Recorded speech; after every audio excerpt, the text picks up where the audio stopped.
بسم الله الرحمن الرحيم. الحمد لله رب العالمين، والصلاة والسلام على أشرف المرسلين سيدنا ونبينا محمد وعلى آله وصحبه أجمعين. اللهم لك الحمد على جميع نعمك وآلائك كلها، ما علمنا منها وما لم نعلم. لك الحمد على نعمة الصيام والقيام وتلاوة القرآن. أحبتي في الله، أحييكم بتحية الإسلام. السلام عليكم ورحمة الله وبركاته. نبينا صلى الله عليه وسلم قفل راجعا من إحدى الغزوات، فسمع صوت امرأة تصرخ بصوت عال: ردوا إلي ولدي. فقال الحبيب صلى الله عليه وسلم: ما شأنها؟ فقيل له: إنها امرأة من السبي، إنها أسيرة، وولدها أيضا في الأسر.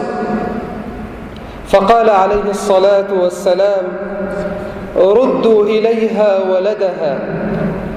فشاهد الصحابة رضوان الله عليهم أجمعين، شاهدوا هذا المشهد من الرحمة. الأم، وما أدراكم ما هي هذه الحبيبة التي جبلها ربي سبحانه وتعالى على الحب، على الحنان، على الشفقة. ومع كل هذه المعاني التي تحملها الأم في قلبها ونفسها، هي الآن أسيرة، وفوق ذلك هي بعيدة عن الأوطان، وفوق كل ذلك ولدها في لذة كبدها واقع في الأسر. إذن هي الآن في أعلى درجات الحب والرحمة والحنان. أراد النبي صلى الله عليه وسلم أن يستغل هذا المشهد الذي جاء هكذا على غير موعد، جاء على قدر من الله عز وجل. فقال النبي صلى الله عليه وسلم لأصحابه: انظروا إليها وهي تقبل رأسه ويده ورجله. قال لهم: أطارحة هذه ولدها في النار؟ هذه المرأة هل ستلقي بولدها في النار؟ قالوا: لا يا رسول الله. فقال صاحب الرحمة الذي أرسله ربي رحمة للعالمين: لله أرحم بعباده من هذه بولده. رحمة الله عز وجل لا يستطيع متكلم ولا خطيب ولا واعظ، لا يستطيع واصف أن يصف رحمة الله. فرحمة الله عز وجل وسعت كل شيء، حتى هذه الأقلام وهذه الألسن. ورحمتي وسعت كل شيء فسأكتبها للذين يتقون.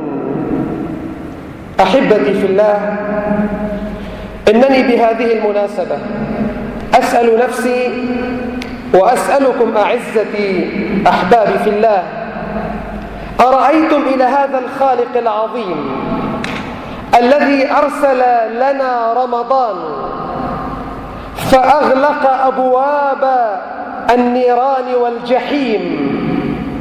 ما معنى أغلق باب النار؟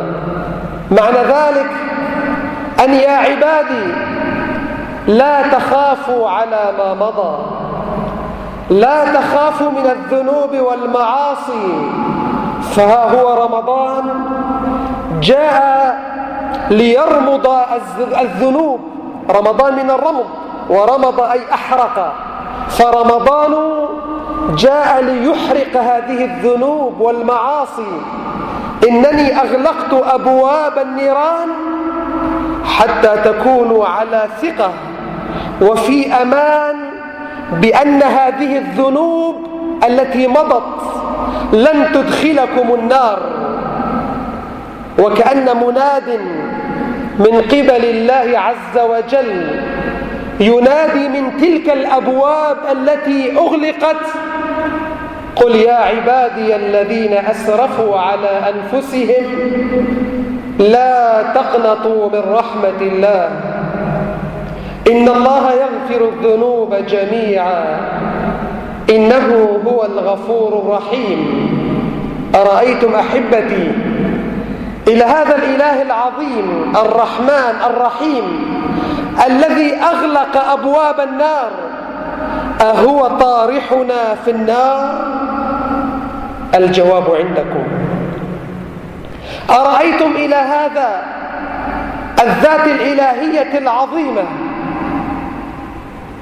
الذي فتح أبواب الجنة ويسر الوصول إليها ولو بشق تمرة؟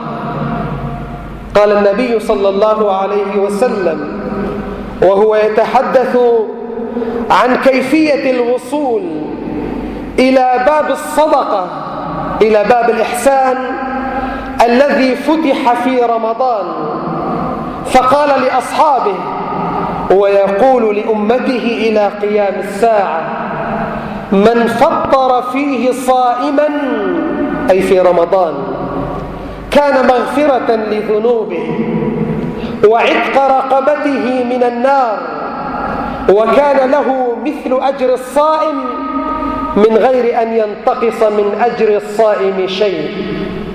قالوا: يا رسول الله، ليس كلنا يجد ما يفطر به الصائم، لأنهم تصوروا للوهلة الأولى أنهم لن يستطيعوا أن يدخلوا باب الجنة من باب الصدقة إلا من خلال وليمة ربما تكلفهم 10,000 درهم. قالوا: يا رسول الله، ليس كلنا يجد ما يفطر به الصائم. قال: إن الله تعالى يعطي هذا الأجر وهذا الثواب، مغفرة الذنوب وعتق الرقبة من النار، ولك مثل أجر الصائم. قال: من فطر صائما على تمرة أو على شربة ماء أو مذقة لبن. ثم قال عليه الصلاة والسلام، وهذا طبعا للذي يملك الكثير، قال: ومن شبع فيه وأشبع فيه صائما، أن تعطيه ما يشبعه، وجبة كاملة، فواكه، خضروات، لحوم، مشروبات إلى غير ذلك. قال: من شبع فيه صائما سقاه الله عز وجل من حوض شربة لا يظمأ بعدها حتى يدخل الجنة. أرأيتم إلى الإله العظيم الذي يقدم لنا هذه التسهيلات لندخل إلى الجنة، وهو يدفعنا دفعا إلى جنة عرضها السماوات والأرض. أرأيتم أهو طارحنا في النار؟ لا والله. أرأيتم إلى هذا الخالق العظيم صاحب الرحمة والشفقة الذي جعل الدخول إلى الجنة من خلال باب القيام، باب الصلاة، من خلال ركيعات. فضيلة الشيخ ما أعتقد أنه استغرق 20 دقيقة أو 25 دقيقة صلاة القيام مع صلاة الشفع والوتر. ومع ذلك تجد الكثير من الناس الذين يخرجون، والله سبحانه وتعالى يقول: قد يعلم الله الذين يتسللون منكم لواذا. بهذه المناسبة إخواني، المؤمن الصادق الحريص على إرضاء الله سبحانه وتعالى، الصادق في طرقه لأبواب الجنة، دائما يكون سببا للخير، يكون سببا في شحذ همم الآخرين، يكون دائما مفتاحا للبر والتقوى، إذا كنت واقفا مع الإمام لا تخرج، كن مع الله. أنت إلى أين تذهب؟ رمضان دخل إلى المسجد وفتح لك باب عظيم من أبواب الجنة وهو باب الصلاة، لتدخل من خلال صلاتك مع الإمام صلاة القيام، صلاة التهجد، صلاة التراويح، لتدخل من خلالها إلى جنة الله. ما أدري هؤلاء الذين يتركون هذا الباب إلى أي باب يسيرون؟ هل إلى عطاء أفضل من عطاء الله يقصدون؟ والله هؤلاء إلا من كان صاحب عذر، هؤلاء محرومون. يقول النبي صلى الله عليه وسلم: الشقي كل الشقي من حرم رحمة الله في رمضان.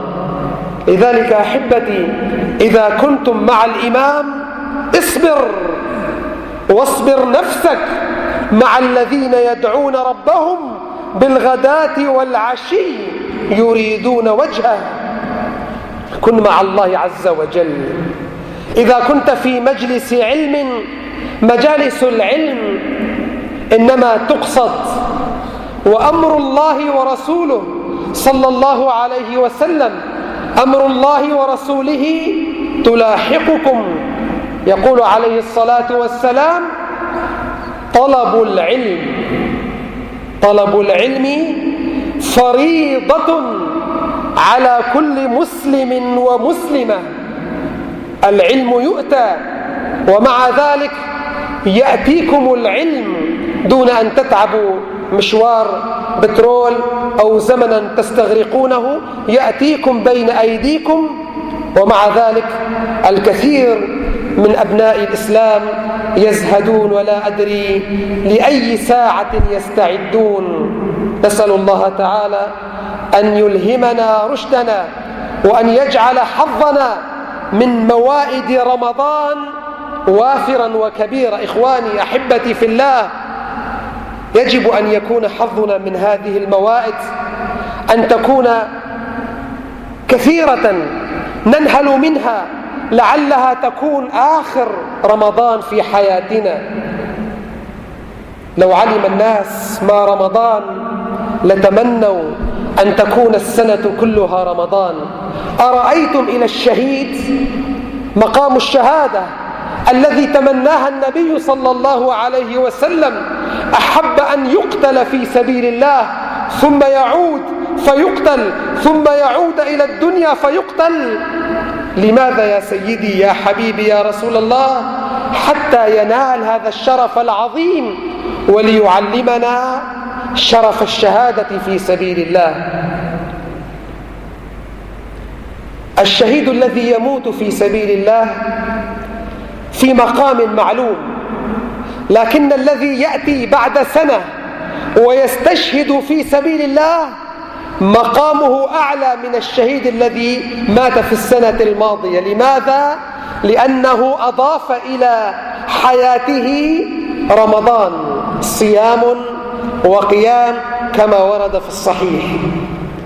أحبتي في الله، بعد كل هذا العطاء السنة نصليها يعطينا ربي أجر فريضة كاملة. السنة بالفريضة، والفريضة تصليها نعطى عليها ثواب 70 فريضة. أرأيتم إلى هذه العروض الكبيرة التي لا حدود لها؟ أرأيتم صاحب الفضل؟ أرأيتم أهو طارحنا في النار؟ لا والله، إنما ينادينا أفلا يتوبون إلى الله ويستغفرونه. أحبتي في الله، أهل الميدان، أهل المسابقات دائما في الجولة الأخيرة المتسابق يحث الخيل، يحث نفسه ويخرج كل طاقته وطاقة فرسه كي يفوز في الجولة الأخيرة ليصل إلى الشريط الأخير ليكون من الفائزين. نحن غدا إن شاء الله تعالى مقبلون على الجولة الأخيرة، على العشر الأواخر من رمضان. يجب علينا أن نشحذ الهمم وأن نوقظ الأهل والأولاد، وأن نجعل هذه المساجد عامرة في العشر الأواخر، لا كما نراها في كل عام الأعداد تتناقص والناس يخالطون الأسواق يبيعون ويشترون، وقد نسوا وتناسوا هذه المائدة العظيمة. يقول النبي صلى الله عليه وسلم: من صلى مع الإمام حتى ينصرف، على الأقل يا إخواني أحبتي في الله، صلوا الجماعة صلاة العشاء في جماعة، واصبروا هذه النصف ساعة حتى تنصرفوا مع الإمام. استمعوا إلى هذا الصحابي الجليل أبي ذر رضي الله تعالى عنه يقول: صلى بنا النبي صلى الله عليه وسلم في العشر الأواخر من رمضان. لفظه يقول: ما صلى بنا إلا في السبع الأخير. قام بنا ليلة فصلى حتى مضى ثلث الليل، يعني حتى تقريبا الساعة كم شيخ ثلث الليل الأول؟ لو قسمنا من صلاة العشاء إلى صلاة الفجر 3 أثلاث، ثلث وثلث وثلث، تقريبا الساعة كم؟ 10 تقريبا، 19. إذن صلى بهم حتى مضى ثلث الليل. في الليلة الثانية ما خرج إليهم. في الليلة التي بعدها صلى فيهم حتى مضى شطر الليل، يعني نصف الليل، تقريبا الساعة 12. فقال الصحابة: يا رسول الله، لو نفلت لنا ليلتنا، أي لو أكملت بقية الليل ونحن نصلي معك القيام. فقال عليه الصلاة والسلام: من قام مع الإمام حتى ينصرف كتب له قيام الليل، قيام الليلة كلها. إذن هذه بشارة من النبي صلى الله عليه وسلم بأنك في هذه الليالي، سواء في أول رمضان أو في آخر رمضان، طوال كل هذه الليالي تصبر وتصلي حتى ينصرف الإمام من صلاة الوتر، تكون وكأنك قمت الليل كله. فنسأل الله تعالى أن يعيننا وإياكم بأن نقوم قيام الليل، لندخل من خلال هذا الليل ومن خلال هذا القيام إلى الجنة من خلال باب الصلاة. يقول عليه الصلاة والسلام: من خاف أدلج. الذي يخاف يمشي سيرا بالليل، ومن أدلج بلغ المنزل. الذي يسير ليلا يصل إلى مقصده، ونحن نريد أن نصل إلى الجنة من خلال باب القيام حينما نقوم الليل. قال: ألا إن سلعة الله غالية، ألا إن سلعة الله غالية، ألا إن سلعة الله الجنة. اللهم يا أرحم الراحمين ويا رجاء السائلين، نسألك أن تبارك لنا فيما بقي من رمضان، أعنا فيه على الصيام والقيام وعلى البر والإحسان وتلاوة القرآن. اعتق رقابنا ورقاب المسلمين جميعا من النار. وسلام على المرسلين والحمد لله رب العالمين.